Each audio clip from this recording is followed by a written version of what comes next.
Okay, आवाज येतोय का सर्वांना?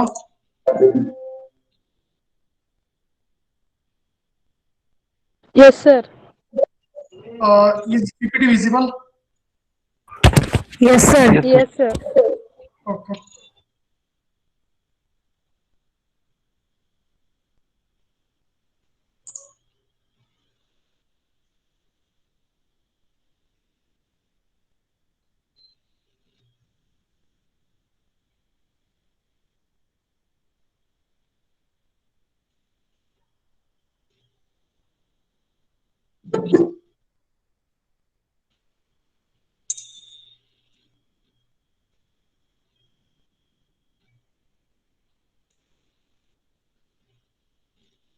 Okay, now PPT is visible, right?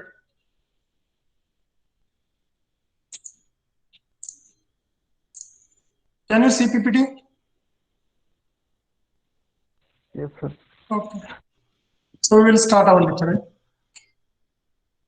So today's topic is structure and function of the ribonucleic acid. So ribonucleic acid, we denoting this ribonucleic acid as a RNA. Ribonucleic acid. So we have central dogma. We have seen central dogma. We have DNA, and DNA replicating itself into the DNA molecule. So one DNA molecule give rise to the other DNA molecule, right? So that is a replication process. The DNA molecule can give rise to the RNA, that is a transcription process, and the RNA molecule can give the protein via process of the translation. And there is a one phenomena in which the RNA also can get converted into DNA. It can help the synthesis of the DNA via reverse transcription.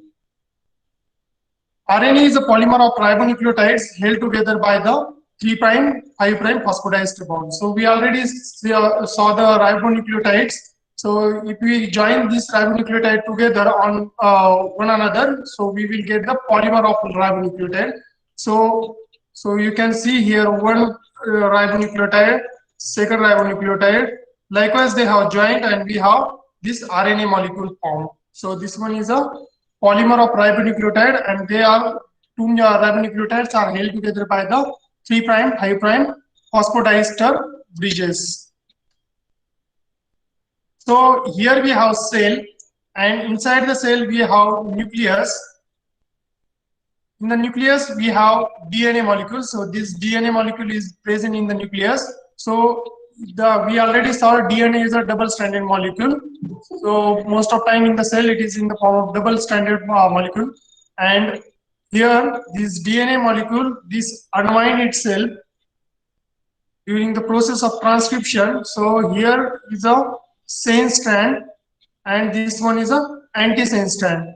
So on this antisense strand, we can see the RNA polymerase bind, and it gives rise to the synthesis of the RNA molecule. So this one is a antisense strand, this one is a sense strand, and if you see the sequence of RNA sequence will be this sequence will be the same as this strand, sense strand. So only difference is that because RNA does not contain the thymine, instead of thymine, it should have the uracil in it. So we will see here. So this is a T here. So here instead of T we have U. Here A is there, C is there, C is there. Instead of T, the U is there. The RNA counterpart G, G, C, C, C, C. Instead of T, uracil is there. A, adenine, adenine, guanine, guanine. Instead of T, again U, C, C, G, G, G, G, C, C, G, G. Instead of TT, we have UU. So this sequence of RNA which is synthesized on the DNA molecule is basically similar to the one of the DNA strand, and the DNA strand which is matches, we call that DNA strand as the sense strand, and the opposite strand on which it gets synthesized, that is the antisense strand. So this RNA polymerase is helping this process. Basically, we are going to see this transcription process again in the detail. So this is just an introduction to the what is RNA. So basically, the RNA is like 4 nucleotide instead of deoxyribonucleotides in the DNA. we have only ribonucleotides in the RNA, and these RNA molecules are synthesized on the antisense strand, and the sequence of the RNA molecule is similar to the sense strand of the DNA. And we can see there is a directionality to this mRNA also. So if this is a mRNA, so there is a 5' end, 3' end is there. Like our DNA, it has a 5' 3'. Also our RNA has a 5' and the 3' directionality. So this is the directionality of the RNA molecule. So this process, what we see, this image is a transcription. The purpose is that you can see how directly they are related, DNA and RNA. Ribonucleic acid, that is RNA. RNA is a single-stranded molecule composed of the building blocks of the ribonucleotide. So basically, it is a polymer of ribonucleotide, RNA. A ribonucleotide is composed of 3 parts. So nucleotides we already saw. It is made up of the 3 parts. First part is a sugar. So this one is a sugar. Then we have nitrogenous base. Here the nitrogenous base is attached, and here phosphate group is there. So these 3 are the major components. 1, 2, 3. The sugar molecule, the nitrogenous base, the phosphate group. The phosphate group is attached to the 5' end of the ribose. So this one is a ribose sugar. So we will count its carbon. So this is 1 carbon, 2nd carbon, 3rd carbon, 4th carbon, and 5th carbon. So this phosphate group is attached with the 5th carbon atom, and this nitrogenous base, in this case this uracil, is attached to the 1' of the carbon. So this one is a 1' carbon, and here this bond is formed between this one. So basically this one is a glycosidic bond, this bond is a glycosidic bond, and this one is a ester bond. Okay, so this one is a structure of the typical ribonucleotide found in the ribonucleic acid. So what are the bases in the RNA? So bases we already have seen. Purines and pyrimidines are the major classes of the bases. In the purines, we found 2 major classes of nitrogenous bases, adenine and the guanine. So adenine has a 6 carbon structure, like 6 atom structure like this, and another is a 5 atom structure. These 2 rings are the fused together. So 6 atom and 5 atom rings, they have fused together, and then we get the purine structure. And this purine has the extra groups attached with this. So basically, these groups are helping in the hydrogen bond interaction that already we have seen, this hydrogen bond interaction. So under purines we have adenine and we have guanine. Under the pyrimidines we have uracil. This uracil we have, and in the pyrimidines we have cytosine. So these 2 bases we have under the pyrimidines. Ribose is a ringed 5 carbon sugar similar to deoxyribose, except it has a OH group on its 2nd carbon atom. So the difference between the DNA and RNA sugar is that this is a ribose sugar in case of the RNA, and this is a deoxyribose sugar in the DNA. So if you see the ribose sugar here at the 2nd prime position, there is a OH group. But if it is a DNA molecule sugar, deoxy sugar, then this O will be missing, and instead of OH, it will be H only here at the 2nd carbon position in this sugar. So this one is a ribose, and this is found in the RNA. Nitrogenous bases, already we have seen that this basis, nitrogenous basis, it attaches here, and phosphate group attaches here in this sugar. So how attachment in the ribonucleotide occurs? During RNA synthesis, the phosphate group of new ribonucleotide is attached by enzyme RNA polymerase to 3' carbon of the ribonucleotide. So once we have 1 ribonucleotide here, so if we need 2 ribonucleotides, we want to form the RNA structure. In that case, what happens is that these RNA ribonucleotides, they get attached with each other with the help of this phosphate group. So 1 phosphate group will be here at the 5 carbon position, 5 position. So this phosphate group will be here, and it may attach with the T prime end of the other sugar molecule. So basically, other sugar, other ribonucleotides will be there, and this new ribonucleotides go on adding at the 3 prime end of the RNA molecule. So this is a process facilitated by the RNA polymerase. So difference between the DNA and RNA. RNA is a single stranded and not a double stranded. So we have seen the double stranded, double helix model of the DNA, but in case of RNA, most of time RNA is formed as a single stranded molecule. So RNA like to remain single stranded mostly. Unlike the DNA polymerase, RNA polymerases are able to join the ribonucleotides together without requiring the existing strand of DNA. So if you see the process of DNA replication, there also RNA is only helping. So basically, if you want one DNA to form the two DNA molecules, in that case, you require the primer. The primer sequence, which is complementary to the particular fragment of DNA, it should be there, and then only the new strand of the DNA can synthesize. But in case of RNA polymerase, there is a caveat that RNA nucleotides can be joined together. So one RNA nucleotide is there, it will directly go and join with other RNA nucleotide. It won't need the pre-existing strand of the RNA. So that is there. So no need of the pre-existing strand of the RNA in case of the RNA polymerase. RNA has a base uracil. So this base uracil is present in place of thymine, and uracil, unlike the thymine, can form hydrogen bond. So uracil, like thymine, can form hydrogen bond with adenine. So there is a hydrogen bond between the adenine and the uracil, and these hydrogen bond are 2 in number. RNA has a sugar, a ribose instead of deoxyribose. So ribose sugar is present in RNA. Chargaff's rule is not obeyed in RNA due to the presence of single-stranded nature.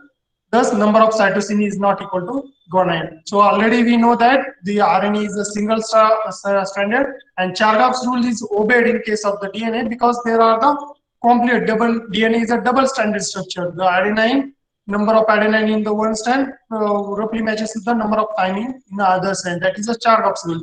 But if our RNA is a single-stranded, the number of uracil won't match with the number of adenine, or the number of cytosine won't match with the number of the guanine molecule. The alkali can hydrolyze the RNA to 3' and 5' cyclic diester. Hydrolyze RNA to 2', 3' cyclic diesters, possibly due to the presence of hydroxyl at the position 2', whereas DNA is resistant to alkali hydrolysis. So basically, if you are hydrolyzing the RNA, we can hydrolyze the RNA because there is a hydroxyl group at the 2' position, and after hydrolysis, there is a formation of the 2', 3' cyclic diester will be formed, whereas DNA is quite resistant to the alkali hydrolysis. Okay, alkali means like compound like ENaOH, sodium hydroxide. RNA can be histologically identified by orsinol color reaction due to the presence of ribose. So RNA has a ribose sugar, so we can differentiate RNA because of presence of the ribose. We can target that one, and we can use dye as a orsinol. So these are some of the differences between the RNA and the DNA molecule. Types of RNA molecule. If you see the RNA molecule, RNA roughly categorized into the 3 major classes. mRNA, we call it as a messenger RNA. tRNA, we call it as a transfer RNA. rRNA, we call it as a ribosomal RNA. And there are some other RNAs are there. Sometimes we see in the other RNA, antisense RNA, microRNA, riboswitch RNA, guide RNA, small nuclear RNA, heterogeneous nuclear RNA. So this heterogeneous nuclear RNA can be present without before final processing of the RNA. This no RNA can be present in the splicing process. This guide RNA can be present in the CRISPR technology. We can see the use of the guide RNA. So likewise, there are different RNA. Sometimes RNA will help to suppress the expression of the gene. So this antisense, microswitch RNA, likewise, there are the different types of RNA which have different functions. So majorly we are going to concentrate on the mRNA, tRNA, and the rRNA. Out of this messenger RNA, mRNA, we call it as a messenger because it carries some message about the how protein sequence can be synthesized. So that is why it is called as a messenger RNA. And about 5 to 10% of the total RNA is a mRNA, messenger RNA. A single stranded RNA molecule. So this is basically found in the single stranded form, and it is a complementary to one of the DNA strand. Already we have seen it is a complementary to one of the DNA strand, and it is made up in the nucleus and then exported to the cytoplasm. So this mRNA synthesis, the process of transcription, it occurs in the nucleus, and then after this mRNA is being synthesized, this mRNA get transported to the cytoplasm, where in the cytoplasm there is another molecule called as a ribosomes, which reads the base sequence of the mRNA and uses the genetic code to translate the three-letter triplet or the codon into the corresponding amino acid. So this mRNA, it has a different nucleotide sequence. So each of the three pair of the nucleotide sequence, we call this as a codon sequence. So what this ribosomal RNA ribosome does is that it go and attaches with that mRNA, and after attaching with that mRNA, it will read that three letter sequence in the sequence. So one codon, two codon, three codon, four codon, likewise it will read.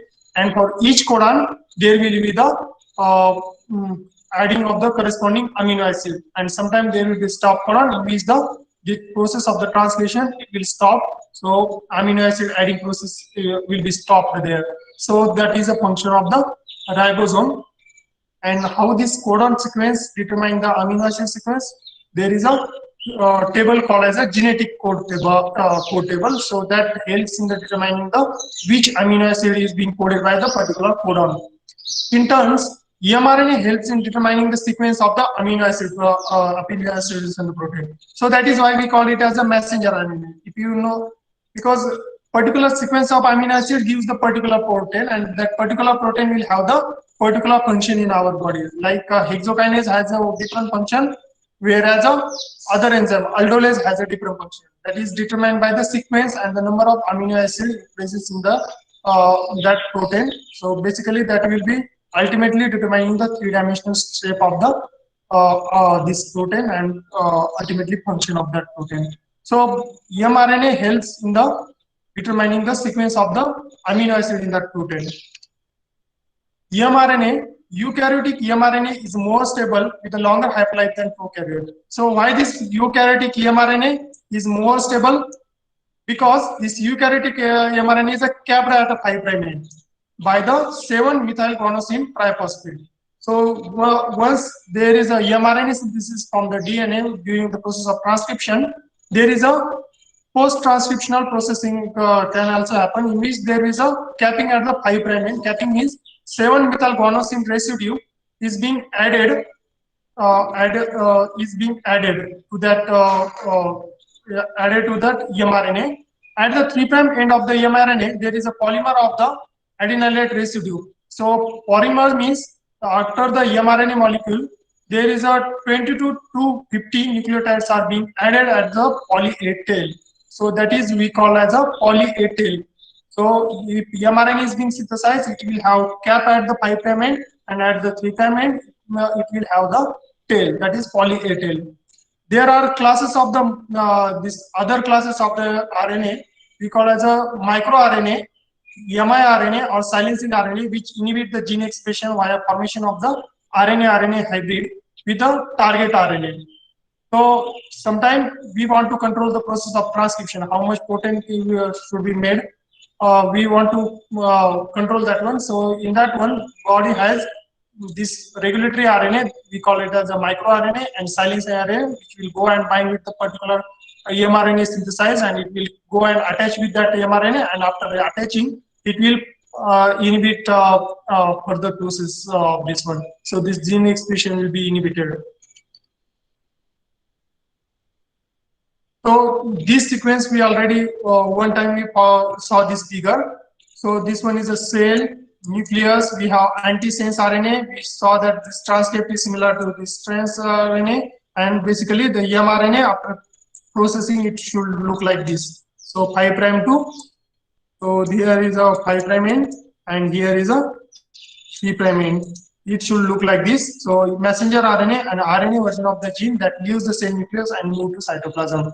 So this process, this RNA formation process, it occurs in the nucleus, and after the nucleus, it will come out into the cytoplasm. So it is coming out in the cytoplasm from the nucleus. That is a mRNA is being synthesized. So simple structure, and this mRNA is a single stranded. Transfer RNA, tRNA. Transfer RNA make up the 10 to 20% of the total RNA. So out of total cell total RNA, we have 10 to 20% as a transfer RNA, and we can see the sequence. It will have 71 to 81 base pairs. Transfer RNA, tRNA, is a small RNA molecule that participate in the protein synthesis. So this tRNA molecule is helping again in the protein synthesis. And what is function? So messenger RNA function was to carry the message. Transfer RNA name has been given because it is transferring something. It is transferring a particular amino acids which has to be attached with the growing polypeptide chain. So growing peptide chain. So that is the function of the transfer RNA. This is a small RNA molecule which participate in the protein synthesis. So this is the process of the protein synthesis.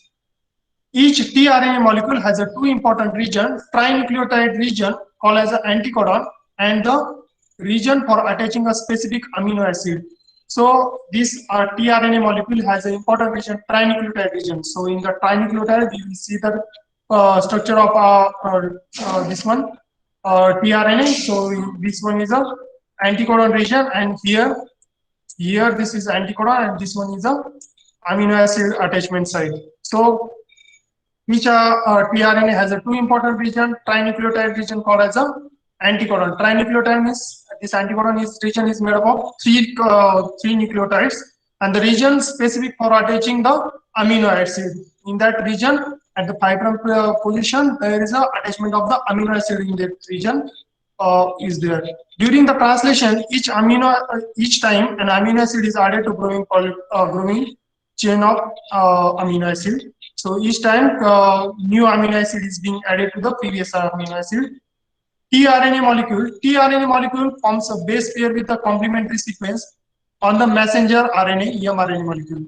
So this transfer RNA, it is carrying this, for example, this is a amino acid it is carrying, and this is a messenger RNA, so it is going and binding with the complementary sequence, and that is how it is identifying this region of the mRNA complementary region with the help of the anticodon region present in this region.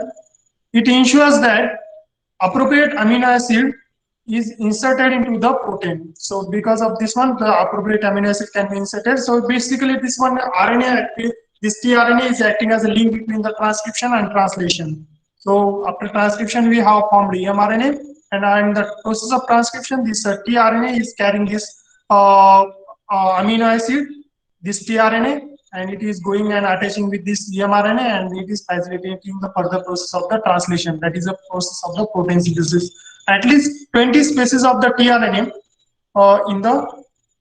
so we have seen that there are the 20 amino acids mainly in our body. So to each 20 amino acid, there is a 20 species of the tRNA molecule can be found. So this is the structure of the tRNA molecule. Here we have seen here attachment of amino acid is there. Okay, it is at the 3' position amino acid, and this one is if you read from right end, this is a 5' position, and this one is G likewise is there. Then there is a D loop. D loop stand for the dihydrouridine. So here you can see there is a D nucleotide. D nucleotide means there is some nucleotide bases which are normally not found in the our RNA, but can be found in the tRNA. That is a dihydrouridine, can be found in that loop. So that is why we are calling as a D loop, dihydrouridine loop. Then we have anticodon stem. So this one is a anticodon stem. So this one, and we have this loop-like structure. So this one is a anticodon loop. So basically this one is anticodon, and out of anticodon loop, this 1, 2, 3, these are the anticodon sequence. Basically we have to read from this as a 5', and this as a 3' because we have to read from this direction. We go from reading in this direction, right? So this one is the anticodon loop, and there is a variable arms is there. So this one is a variable arm. Based on this variable arm, if it is a 3 to 5 base pair, we call it as a class 1 RNA, and it is most predominant. About 75% of the tRNA contains 3 to 5 base pairs of variable arm, and there is the second class 2 RNA in which variable arm can be a little bit longer, 13 to 20 base pair. If it is 13 to 20 base pair, we call it as a class 2 RNA, class 2 tRNA. Next, in this RNA, tRNA, there is a T loop. T stand for, this is a pseudo-uridine. Pseudo-uridine is there. So this one is this symbol is particular symbol is there. So this stand for pseudo-uridine, and because of that one, there is this pseudo-uridine loop is there. T loop we call it as a.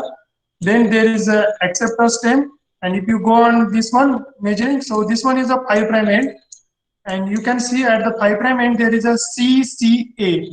So we have to read CCA, that is a attachment site last codon of A contain the OH group in which these amino acids get attached. So this is a structure of the tRNA. So this is the structure of tRNA. Basically, it contains the 5' end. It contains 5' end.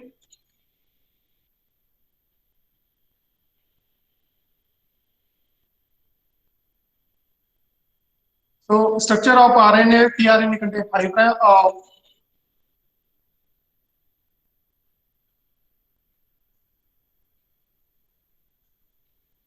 end, D loop, anticodon stem, anticodon loop, anticodon sequence.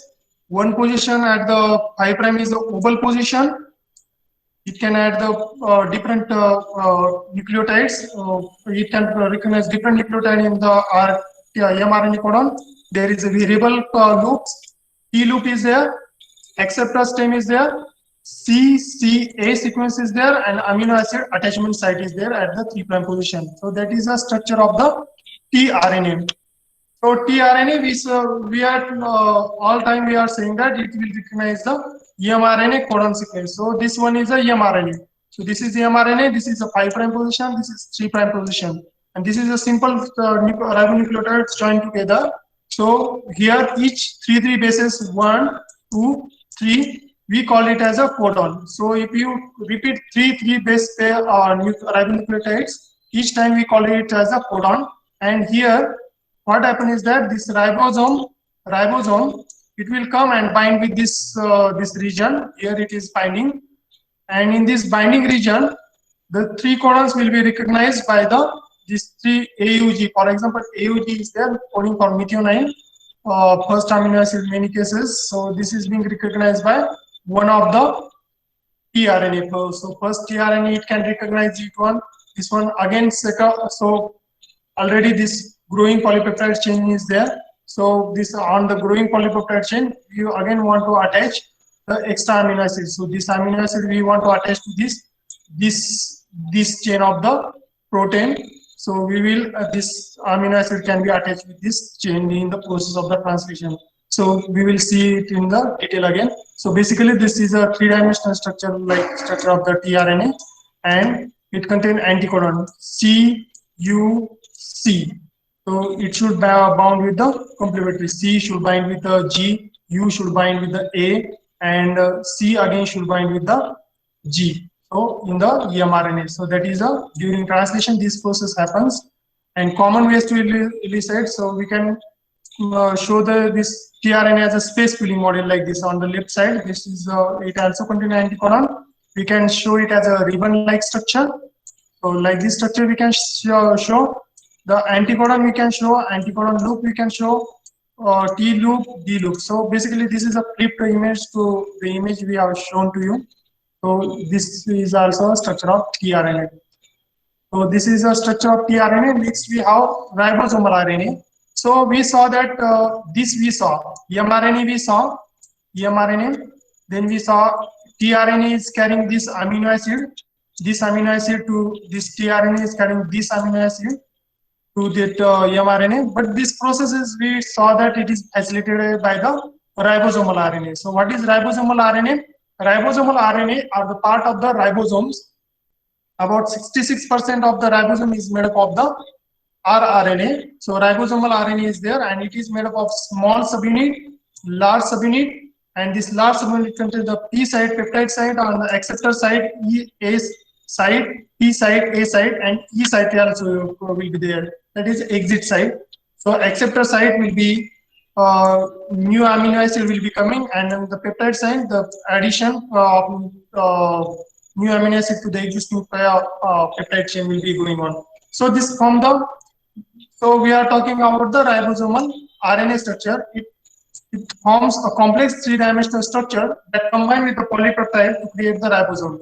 So in the ribosome, there is a three-dimensional structure of this rRNA, which will combine with the polypeptide to form the ribosome. Bacteria and archaea possesses three distinct rRNA, sometimes referred to as. So in case of bacteria and archaea, we can see 5S rRNA, 16S rRNA, and 23S rRNA. So here our, what is this yes shown here? 5S, 16S, 23S. So this yes is a nomenclature referred to as a Svedberg unit, a measure of experimental technique called as a segmentation. So how much that ribosome RNA calculates sedimentation, based on that we have this Svedberg unit is there, that is stand as a capital ES, and this RNA is most abundant. This is 50 to 80% is a ribosomal rRNA in our cell. So this one is a ribosome rRNA, and number of proteins can be found in that RNA. So if it is a bacteria, that is a bacterial RNA is a bacterial ribosome is a denoted as a 70S ribosomes, and it is made up of 50S and the 30S subunit. Mass is a 2.5 megadalton, and the percentage of RNA are the 66% of the RNA can be present. In the 50S RNA, there is a 23S rRNA can be present, and the 5S can be present. In the 23S RNA, it contains the 2,904 bases, and 5S RNA is made up of 120 bases, and the number of protein is a 31. 16S RNA made up of the 1,542 bases, and it contains the 21 proteins. Mammalian RNA 80S contains the mass 4.2 megadalton, and it contains a 60% RNA, and this mammalian 80S subunits is made up of 2 units, 60S and 40S. Out of this 60S, it contains the 20S rRNA, 5.8S rRNA, and 5S rRNA. 20S rRNA is made up of the 4,718 bases, 5.8S rRNA made up of 160 bases, and 5S RNA made up of the 120 bases, and it contains the 49 proteins. And this 40S ribosomal subunit is made up of 18S rRNA, and it contains the 1,874 bases and 33 proteins. So this is basically a structure of the ribosome in a nutshell. So bacterial ribosome made up of 50S and 30S, you should remember, and 50S is made up of, again, contain the 20S rRNA, 5S rRNA. In the 30S, you can see the 16S rRNA. Mammalian 60S and 80S ribosomal unit, 60S and 40S joined. This is a 80S subunit. Of this 60S is made up of 20S rRNA and 5.8S rRNA and 5S RNA, whereas this 40S subunit is made up of the 18S rRNA molecule. Thank you.